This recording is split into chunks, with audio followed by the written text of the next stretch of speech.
ආයුබෝවන්. ඔයා දැනගෙන තිබුණද ජලයේදී තමන්ගේ බරමෙන් 12 ගුණයක් පමණ අවශෝෂණය කරගත හැකි ඉතා කුඩා බීජයක් තියෙන බව. ආහාර විද්‍යාඥයන් නියුට්‍රිෂනල් පවර් හවුස් නැත්නම් පෝෂණීය බලකොටුවක් ලෙස තමයි මේ බීජය හඳුන්වන්නේ. එහෙම හඳුන්වන්නේ එහි ශාක ප්‍රෝටීන්, ඔමේගා 3, කැල්සියම්, මැග්නීසියම් සහ තන්තු වලින් පිරලා තියෙන නිසායි. මේ සියල්ලම එක තේ හැන්දක තියනවා කිව්වොත් ඔයා විශ්වාස කරනවද? ඔව්. මම මේ කතා කරන්නේ බොහෝ දෙනෙක් දන්න චියා සීඩ්ස් ගැන. ප්‍රමාණයෙන් ඉතා කුඩා වුණත් ප්‍රතිලාභ වලින් ඉතාමත් බලවත් චියා සීඩ්ස් මේ තරම් සෞඛ්‍ය සම්පන්න වෙන්නේ ඇයි කියලා අද මේ වීඩියෝ එකෙන් කතා කරමු.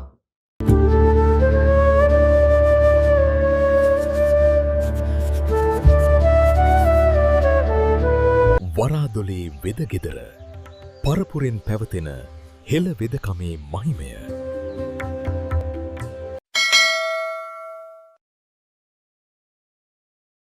චියා සීඩ්ස් එක තේ හැන්දක පිරිවලට වඩා කැල්සියම්, ෆ්ලැක්ස් සීඩ්ස් වලටත් වඩා වැඩි ඔමේගා 3 සහ ප්‍රමාණවත් ප්‍රතිඔක්සිකාරක අඩංගු වෙනවා.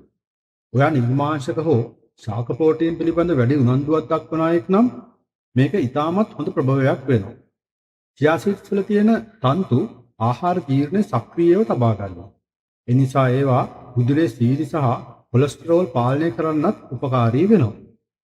ඊළඟ විශේෂම දේ තමයි අනවශ්‍ය ආහාර රුචිය අඩු කරනවා.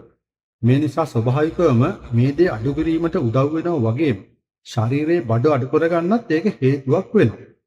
බොහෝ අයට තියෙන ප්‍රශ්නයක් නැත්නම් වැරදි මතයක් තමයි චියා සීඩ්ස් සහ කසකසා ඇට කියන්නේ එකක් කියන එක. මේක වර්ග දෙකක්. දෙකම ඉතා කුඩා බීජ වගේම ජලයේ පොඟවාගත් විට විශාල වෙනවා. ඒක නිසා පෙනුමෙන් දෙකම සමාන බවක් ගන්නවා. ඒත් මේවා එන්නේ ශාක වර්ග දෙකකින්. චියා සීඩ්ස් එන්නේ සැල්වියා හිස්පැනිකා කියන මෙක්සිකානු ශාකයෙන්. කසකසා ඇට එන්නේ බේසිල් සීඩ්ස් නැතිනම් ඔසිමම් බැසිලිකම් ශාකයෙන්. කසකසා ඇට වලින් වෙන්නේ ශරීරයට සිසිලක් ලබා දෙන එක. නමුත් චියා සීඩ්ස් වල ප්‍රෝටීන්, ඔමේගා 3, මේද අම්ල සහ තන්තු අඩංගු වෙනවා.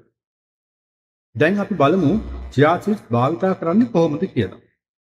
චියා සීඩ්ස් ජලයේ මිශ්‍ර කරලා විනාඩි 20ක් 30ක් පමණ පොගවාගත් විට ඒවා ජෙල් එකක් වෙන ස්වභාවයක් ගන්නවා.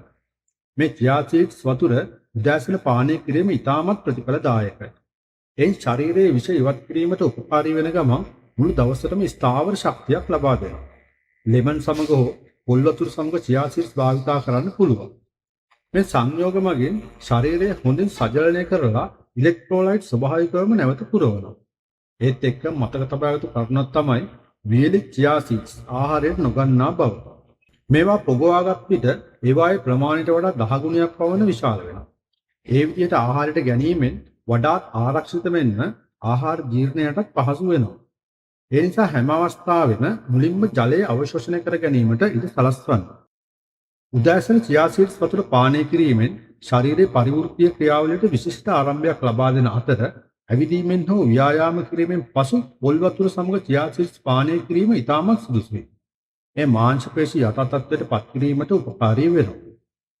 දැන් අපි බලමු දිනපතා චියා සීඩ්ස් ආහාරයට ගත්තොත් මොකද වෙන්නේ කියලා. චියා සීඩ්ස් වල තියෙන තන්තු නිසා ආහාර ජීර්ණය සුමට වෙනවා. ශක්ති මට්ටම ස්ථාවරව තබා ගන්න හැකි වෙනවා. ප්‍රතිඔක්සිකාරක ගුණය නිසා සම දීප්තිමත් වෙනවා. කැල්සියම් සහ මැග්නීසියම් වලින් පිරීලා තියෙන නිසා අස්ථි ශක්තිමත් වෙනවා. ඔමේගා 3 මේද නිසා කොලෙස්ටරෝල් මට්ටම සමබර කරලා හදවත නිරෝගීව තබා ගන්නත් උපකාරී වෙනවා. මේවා භාවිතා කිරීමේදී මතක තබා ගත දෙයක් තමයි එහි ප්‍රමාණය. දවසටම චියා සීඩ්ස් මේසෙන්ද එකක් හෝ දෙකක් හොඳටම ප්‍රමාණවත්. ආහාර ජීර්ණ පද්ධති ගැටලු තියෙන අය ඉන්නවා නම් ඉතා කුඩා ප්‍රමාණ වලින් ආරම්භ කරන්න. හැකි හැම විටම කාබනික චියා සීඩ්ස්ම සොරගන්න. ඒවා පිරිසිදුයි වගේම පෝෂණයනුත් වැඩි. ඒත් එක්කම ඔයා සැහැල්ලු තන්තු සහිත සහ සාත්වික ආහාර ගන්නා විට ශක්තිය වැඩි වෙනවා. මනස සංසුන්ව පවතිනවා. ශරීරයට සමබර බවක් දැනෙනවා. ඉතින් දිනපතාම බැරි වුණත් හැකි හැම දවසකම මේවා භාවිතා කරන්න.